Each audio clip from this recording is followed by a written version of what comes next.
안녕하십니까. 반갑습니다. 이번 시간에는 챕터 9 위험성의 판단 기준에 대한 문제 살펴보도록 하겠습니다. 결국은 이 27조에 대한 문제예요. 어떠한 경우에 불능미수를 볼 것인가, 불능범에 대한 문제를 볼 것인가에 대한 문제인데, 결국에는 불능미수하고 불능범에 대한 구별에 대한 문제는 위험성에 대한 판단에 대한 문제입니다. 우리가 앞서서 공부했던 장애미수라든지 중지미수의 문제들은 외형상 바라봤을 때 위험성이 보입니다. 그렇기 때문에 위험성에 대한 부분을 판단할 필요가 없어요. 예를 들었을 때 갑이라는 사람이 A라는 사람을 죽이기 위해서 범위를 가지고요, 고의를 가지고 있겠죠. 실행에 착수를 했겠죠. A라는 사람을 보고 총알을 이렇게 발사할 겁니다. 이러한 총알이 결국에는 빗나가는 경우도 있을 거고, 맞긴 맞았지만 A라는 사람이 사망을 하지 않는 경우도 발생할 수 있겠죠. 그럼 결국에는 이러한 것들은 외형상 총알이 점점 A라는 사람 쪽으로 다가갈수록 A가 죽을 수 있는 위험성, 즉 법익을 침해할 수 있는 위험성은 점점 높아지는 것이기 때문에 외부에서 바라봤을 때 위험 발생에 대한 문제라든지 또는 위험성에 대한 문제들이 외부에서 눈에 보입니다. 그렇기 때문에 이러한 문제들을 판단할 필요가 없어요. 그런데 이제 우리가 여기서 공부해야 될 부분들은 바로 이 실행의 착수에 있는 한계선상에 대한 문제입니다. 예를 들어서 갑이라는 사람이 총알을 발사하는 것이 아니라 설탕물을 가지고 A라는 사람을 죽일 수 있다고 생각하고 A라는 사람한테 그것을 마시게 만드는 겁니다. 이러한 경우에 과연 갑이라는 사람한테 A라는 생명에 대한 보호법익을 침해할 수 있는 위험성이 있다고 볼 것인가 없다고 볼 것인가에 대한 문제를 지금부터 살펴볼 거예요. 크게 네 가지 학설로 나누어집니다. 텍스트에도 있는 부분인데, 구객관설에 대한 문제가 있고요. 그 다음에 구체적 위험설에 대한 문제가 있고요. 그 다음에 추상적 위험설에 대한 문제가 있고, 마지막으로 주관설이라는 학설이 있습니다. 기본적으로 이 네 가지 학설에 대한 이름 정도는 알고 계셔야 됩니다. 빈출되지는 않지만 지문 자체에 학설에 대한 이름이 나오는 경우도 있기 때문에 구객관설, 구체적 위험설, 추상적 위험설, 주관설이다. 그럼 어떤 경우에 구객관설이라고 이야기하냐면, 구객관설은 다시 상대적 불능에 대한 개념하고 절대적 불능에 대한 개념으로 나눕니다. 상대적 불능이라는 것은 어떠한 위험성 자체가 절대적으로 불가능한 것은 아니겠지만 일반적으로 위험성은 있겠지만 특별한 경우에 위험성이 없는 경우에 대한 문제가 바로 상대적 불능에 대한 문제고, 절대적 불능에 대한 문제는 절대적으로 그러한 결과 발생이 일어날 수 있는 위험성, 가능성이 없는 경우에 대한 문제예요. 그 다음에 구체적 위험성에 대한 문제인데, 구체적 위험설은 무엇을 기준해서 위험성을 판단하는 거냐면 갑이라는 행위자가 가지고 있는 생각이 있겠죠. 행위자를 기준으로 하고, 그리고 행위자 말고 우리와 같은 일반인이 있겠죠. 행위자하고 일반인이 생각했던 것을 기초로 해서 경험치기에 비추어 봤을 때 위험성이 있다고 볼 것인가 없다고 볼 것인가에 대한 문제를 판단하는 학설이 바로 구체적 위험설입니다. 그 다음에 추상적 위험설에 대한 문제가 있죠. 추상적 위험설은 어떠한 점이 위에 있는 학설하고 차이가 있냐면, 행위자가 인식한 사정을 먼저 기초로 두고요, 누가 판단하는 거냐면 외부에서 우리와 같은 일반인이 과연 위험성이 있다고 볼 것인가 없다고 볼 것인가에 대한 문제를 판단한다는 학설이 바로 추상적 위험설입니다. 그 다음에 주관설은 말 그대로 행위자가 가지고 있는 주관을 기준해서 위험성을 판단하겠다는 거예요.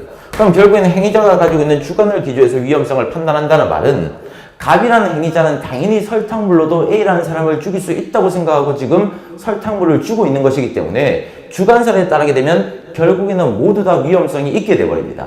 따라서 주관설에 대한 문제는 불능미수에 대한 문제가 모두 다 발생할 수밖에 없어요. 불능범에 대한 문제는 나올 수가 없습니다. 자, 이렇게 크게 네 가지 학설이 있다. 텍스트를 보시면서 한번 더 읽어보시고요. 그러면 객관설에 대한 문제하고 주관설의 입장에서 어떤 점이 가장 큰 차이점이 있냐면, 위에 있는 이 세 가지 학설들은 다 객관설에 대한 입장이고, 제일 마지막에 있는 이 주관설만 주관적인 입장인데, 주관설을 인정하는 것이 위험성이 넓다고 봐야 되겠습니까? 아니면 객관설을 인정하는 것이 위험성이 넓다고 봐야 되겠습니까? 당연히 주관설에 따르게 되었을 때 행위자를 기준해서 위험성을 판단하는 것이기 때문에 주관설에 따랐을 때 위험성에 대한 범위가 객관설에 비해서 훨씬 더 넓다는 점을 여러분들이 기억하시면 돼요. 그럼 기출된 질문들 몇 가지 풀어보겠습니다. 자, 비로 가보시면 첫 번째, 불능미수의 위험성 판단에 관련되어서 추상적 위험설하고 구체적 위험설은 그 판단 자료로서 일반인이 인식할 수 있던 사정을 포함시키는지 여부에 따라서 차이가 있다. 맞죠? 추상적 위험설은 누구를 포함시킵니까? 일반인만 기초로 합니까? 아니죠. 행위자를 기초로 해서 위험성을 판단하는 거고, 위에 있는 구체적 위험설 같은 경우는 행위자가 인식한 사정하고 무엇을 포함시킨다? 일반인이 인식할 수 있는 사정을 포함시켜가지고 경험치기에 비추어 봤을 때 위험성에 대한 여부를 판단한다는 입장입니다.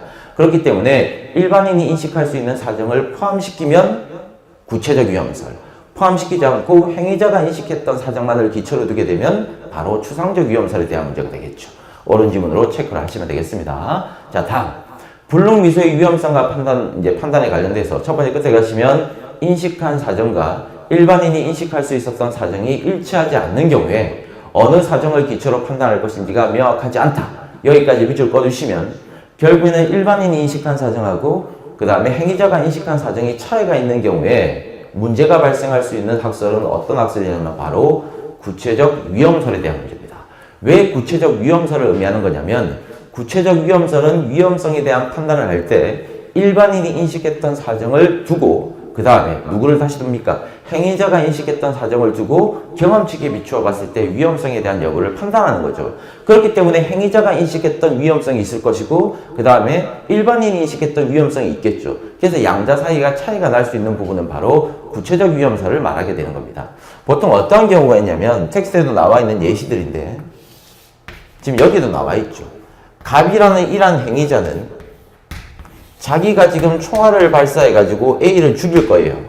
그런데 이 총알의 사정거리 자체가 예를 들어서 1km로 가겠습니다. 갑은 A라는 사람이 사정거리 내에 있다고 생각하고 총알을 발사했어요. 하지만 A라는 사람은 사정거리 내에 있던 것이 아니라 2km 밖에 있었습니다. 그럼 총알을 아무리 발사한다 할지라도 A라는 사람이 죽을 수 있는 위험성이 있겠습니까? 없겠습니까? 없겠죠. 그리고 갑 말고 우리와 같은 일반인의 입장에서도 A라는 사람이 사정거리 내에 있다고 생각했습니다. 그럼 결국에는 행위자가 인식했던 사정을 기초로 두고 그리고 일반인이 인식했던 사정을 기초로 두면 행위자도 지금 사정거리 내에 있다고 생각하고 일반인도 사정거리 내에 있다고 생각하기 때문에 이러한 경우에는 A라는 피해자가 사정거리 밖에 있다 할지라도 결국에는 위험성이 있다고 판단할 수가 있겠죠.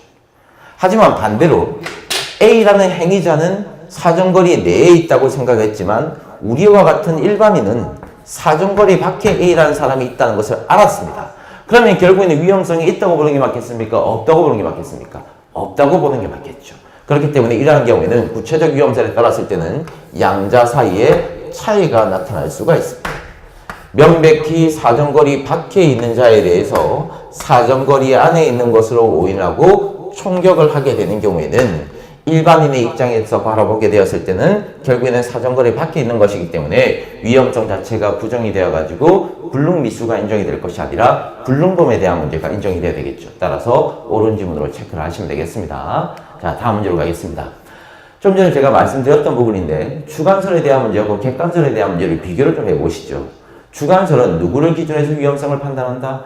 행위자를 기준해서 위험성을 판단하는 것이고 객관설 같은 경우에는 일반적 사정이라든지 또는 경험치기에 대한 문제를 고려 대상으로 포함을 시켜버립니다. 그렇기 때문에 주관설에 따랐을 때가 객관설에 따랐을 때보다 위험성에 대한 범위가 훨씬 더 넓어진다라고 문제를 푸셔야 되겠죠. 따라서 지문을 보시면 위험성 판단에 관한 학설 중에 객관설은 주관설보다 위험성의 범위가 좁다. 옳은 지문. 반대로 주관설이 객관설보다 위험성에 대한 인정 범위가 넓다고 나오면 역시 옳은 지문으로 체크를 하시면 되겠습니다. 자, 챕터 9 위험성에 대한 판단에 대한 문제는 이렇게 정리를 하고요. 다음 시간에는 마지막 챕터죠. 공범에 대한 일반 이론. 상당히 어려운 부분인데 거기에 대한 문제를 설명드려 보도록 하겠습니다. 감사합니다.